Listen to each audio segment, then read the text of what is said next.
Olá pessoal, vamos agora para a última parte da nossa aula sobre entrada e saída. Nessa aula vamos falar um pouco sobre os aspectos importantes para o desempenho de acesso à informação que é externa à minha CPU, certo? E como é que esses dispositivos são acessados através do código de linguagem de montagem, certo? Falando um pouco sobre desempenho, a avaliação do desempenho ela vai precisar de vários fatores para identificar o quão rápido está sendo esse acesso, certo? Tem tanto a parte de hardware, como qual a taxa de clock do CPU, como é que o dispositivo está sendo mapeado, se está utilizando, como está utilizando a memória, os controladores, o barramento.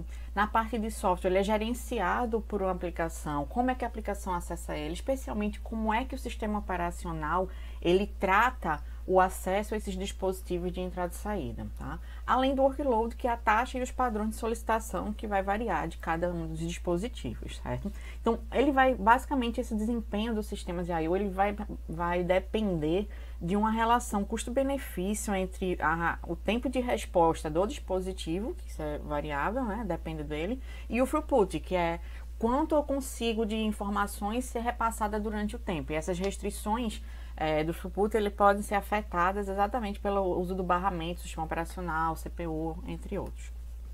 Okay? E o que é que a gente pode medir? Pode medir o throughput, de quanto de informação é passada por segundo, tá? Por unidade de tempo qualquer, normalmente segundo. O tempo de resposta necessário para esse dispositivo, a confiabilidade de novo, tá? E o custo para o acesso e a utilização dos sistemas de entrada e saída. E como medir? A melhor forma de medir, na verdade, quase todos esses tipos de informações que a gente gostaria de medir em uma CPU, a melhor forma seria o uso de benchmarks, especialmente para dispositivos de entrada e saída, onde não tem como fazer uma comparação boa com relação a esses dados, certo? Exatamente pelas peculiaridades de cada um.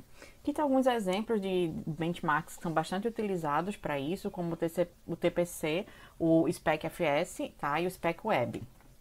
Esses benchmarks, eles normalmente são desenvolvidos para um tipo de aplicação específica, certo? Como um benchmark para supercomputadores, onde vai ser lido uma grande quantidade de dados e vão ser trabalhados com operações com grande quantidade de dados por vez por segundo, certo? Então, a parte importante a ser avaliada nesse tipo de sistema, e é avaliada por esse benchmark, seria a vazão do entrada e saída e quanto megabits por segundo ele consegue trafegar. Tá? Então, esse é o ponto que deve ser avaliado quando eu utilizo esse tipo de benchmark. Os benchmarks de entrada e saída para processamento de transações, onde o importante é a realização dessas transações, que vão ser transações pequenas, com poucos acessos, certo, ao disco e uma baixa taxa de entrada e saída. Diferente do anterior, que eram muitas informações sendo passadas de uma vez, nesse daqui são transações pequenas. A questão é saber o quão rápido essas transações vão ser respondidas, no caso, qual a taxa de resposta deles, uma taxa para identificar exatamente esse caminho até a CPU, como é que o dado está passando para lá. E os benchmarks de sistema de arquivo, onde eles vão avaliar exatamente o quão rápido é a criação, localização e o gerenciamento desses arquivos, desses diretórios, das informações em si, como elas são guardadas, quando o tempo para ser acessada, que é bastante importante, certo? E políticas de leitura e escrita. Então, o desempenho do entrada e saída, ele está muito ligado ao da CPU também, certo? Então, não podemos negligenciar os controladores e toda a arquitetura relacionada à utilização de dispositivos de entrada e saída. Aqui está um exemplo sobre um benchmark que gasta cerca de 90 segundos de tempo de CPU e 10 segundos do tempo de I/O.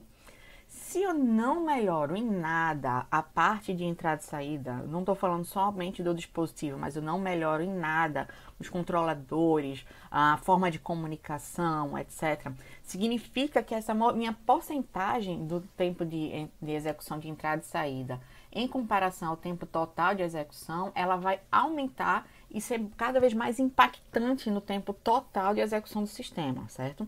Aí pela tabela vocês já podem ver que o tempo de CPU a cada 2 anos ela foi diminuindo de 90 segundos, chegando até 11 segundos de tempo de execução, enquanto o tempo de I/O permaneceu o mesmo, o que significa que quando a CPU usava 90 segundos para sua execução, o tempo de I/O era responsável por 10% dela.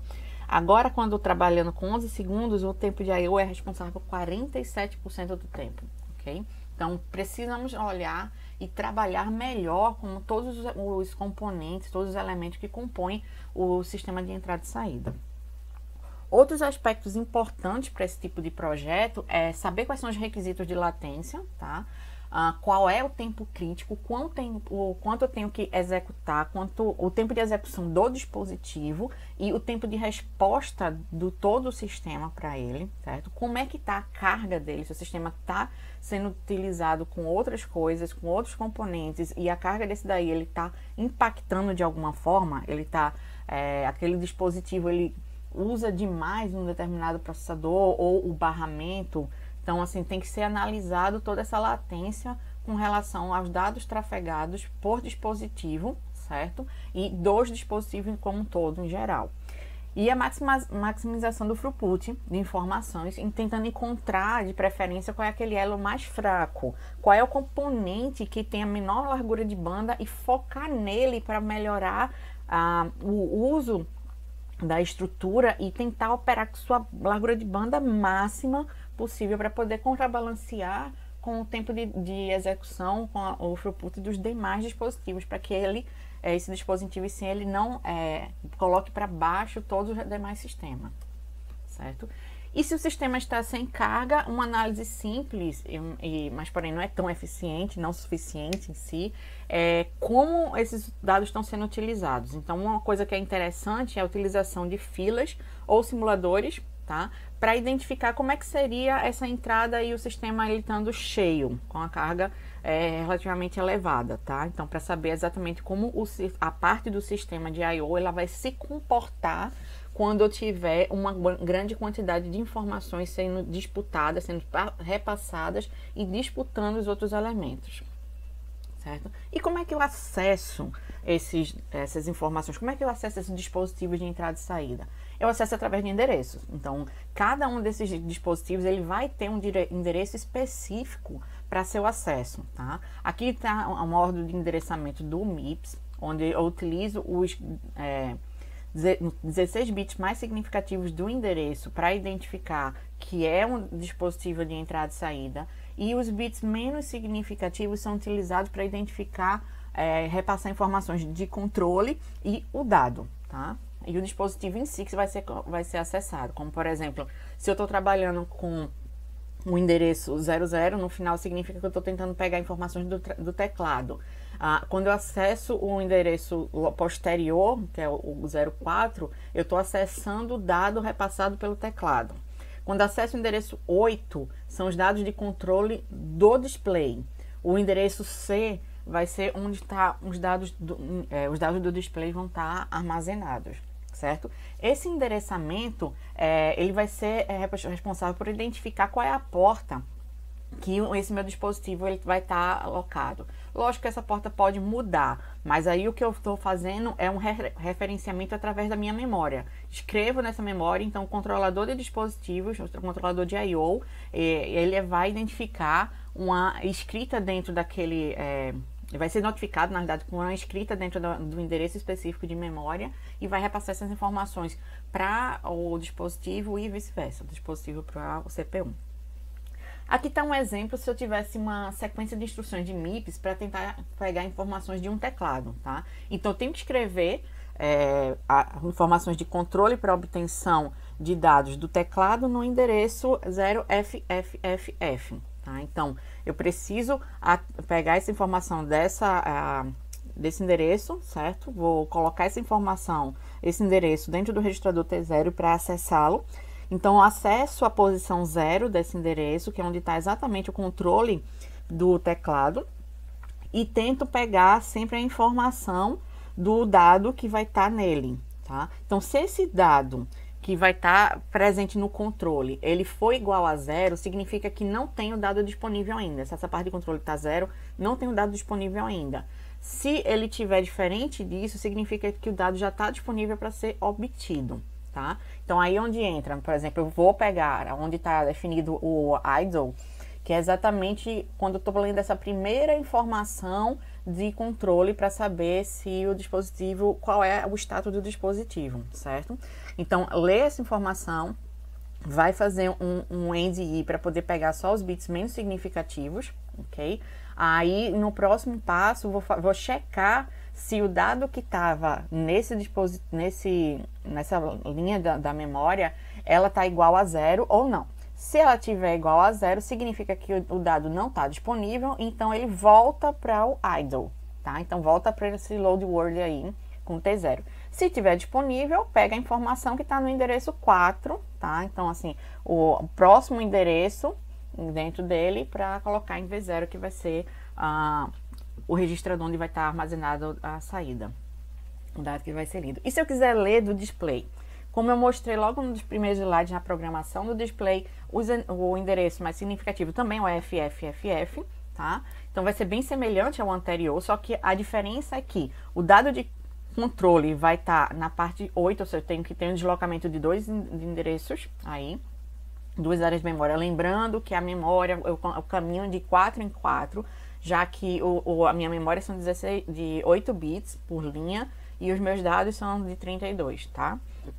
Então, por isso, eu pulei do 0 para o 4, no caso, a posição 0 para o controle do teclado, a posição 4 para os dados do teclado, aqui a posição 8 para o controle do display e a posição 12 para os dados do display, certo? Então, a mesma coisa vai ser realizada aqui. Checa o controle, vê se o bit está igual a 0, se tiver igual a 0, volta para o estado de idle para fazer a checagem. Ou seja, tanto essa como a anterior, eles estão trabalhando através de pooling, certo? Que não seria o mais aconselhável, já que eu vou estar utilizando, como já dá para ver pela própria programação, o processador o tempo inteiro para checar se o dado está disponível ou não.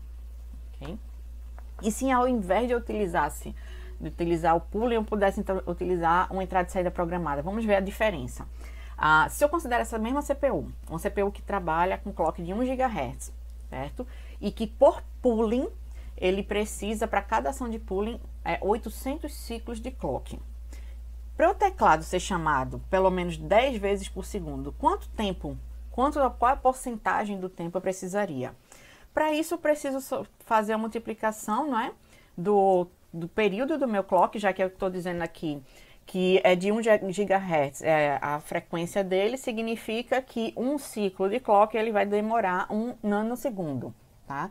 Então, preciso saber que para 1 nanosegundo, eu preciso passar 800 ciclos desse 1 nanosegundo, tá? Então, 800 microsegundos para a execução de um pooling. 10 execuções de um pooling desses vai ser referente a, no caso, 8 microsegundos, que, levando isso para a porcentagem, equivale a cerca de 0,01%, arredondando já, tá? O 8 para ir para uma terceira casa de porcentagem. E para o disquete ele envia 4 bytes por vez a uma taxa de 50 kbps, certo? Para o disquete vai ser uma coisa semelhante também. Eu vou dividir esses 50 kbps pelos 4 bytes para identificar quantos K eu trafego por segundo, que vai ser equivalente então a 12,5K, e vou multiplicar pelo tempo dos 800 ciclos de clock, de novo. Então, pelos 800 nanosegundos, que vai me dar 0,01, que é equivalente a 1%. Então, 1% do tempo da minha CPU vai ser utilizada para o acesso ao disquete. E quando eu estiver tentando acessar o HD ele trafega numa taxa de 3 megabits por segundo, enviando dados de novo de 4 bytes, certo? Então, para identificar primeiro quanto eu vou precisar, eu tenho que dividir esse 3 megabits por segundo por 4 bytes, que vai me dar 750K, tá? De novo, esse 750K vai ser multiplicado pelo tempo de ciclos de clock, vai ser aquele 800 nanosegundos, que vai dar equivalente a 0,6, ou seja, 60% do tempo de CPU é utilizado quando eu tento fazer uma troca de dados com o HD, tá? Com o disco. Isso utilizando pooling. E se eu utilizar agora entrada e saída através de sob demanda, ou seja, por interrupção? Por interrupção, vamos considerar o mesmo sistema, tá? Onde eu tenho aquela CPU com 1 GHz, certo? Para atender esses elementos. E para memória, para vocês perceberem aqui, para tratar com HD, de novo, 4 bytes por vez numa taxa de 3 megabits por segundo. Aqui, de novo, 4 bytes por vez numa taxa de 3 megabits por segundo.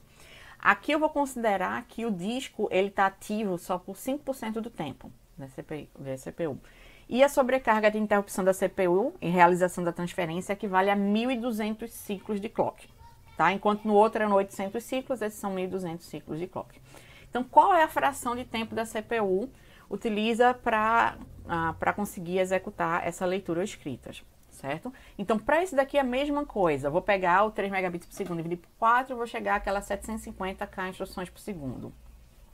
Esse 750k eu vou multiplicar pelos 1.200 ciclos, considerando que cada ciclo é realizado em 1 nanosegundo, então eu tenho 1.200 nanosegundos para execução, no caso, para essa sobrecarga, para a execução dessa transferência. Então, se eu preciso de 1.200 nanosegundos, multiplicado pelos 750k, vai ser equivalente a 90% do meu tempo, 0,9, para a execução do I/O. Só que o I/O, ele só vai executar, só está ativo a 5% do tempo da minha CPU, ou seja, só em 5% do tempo é que ele vai fazer a checagem da interrupção e executar esses 1.200 ciclos, tá? O que me dá 4,5% do tempo total da CPU sendo utilizada para o acesso a disco. Ou seja, então, do pooling, se vocês lembrarem, do pooling eu utilizava 60% da minha CPU para poder fazer esse mesmo acesso a disco, enquanto que com interrupção, que é o entrada e saída sob demanda,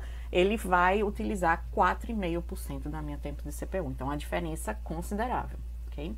E quando a gente terminar a aula de entrada e saída, se vocês tiverem alguma dúvida, me procurem de novo. Podem mandar perguntas pelo AVA, pelos fóruns do AVA. Compareçam às aulas síncronas com dúvidas de preferência, para vocês participarem mais, ou me mandem e-mail que eu estou sempre que possível respondendo, tá? Então, tchau, tchau. Até uma próxima aula.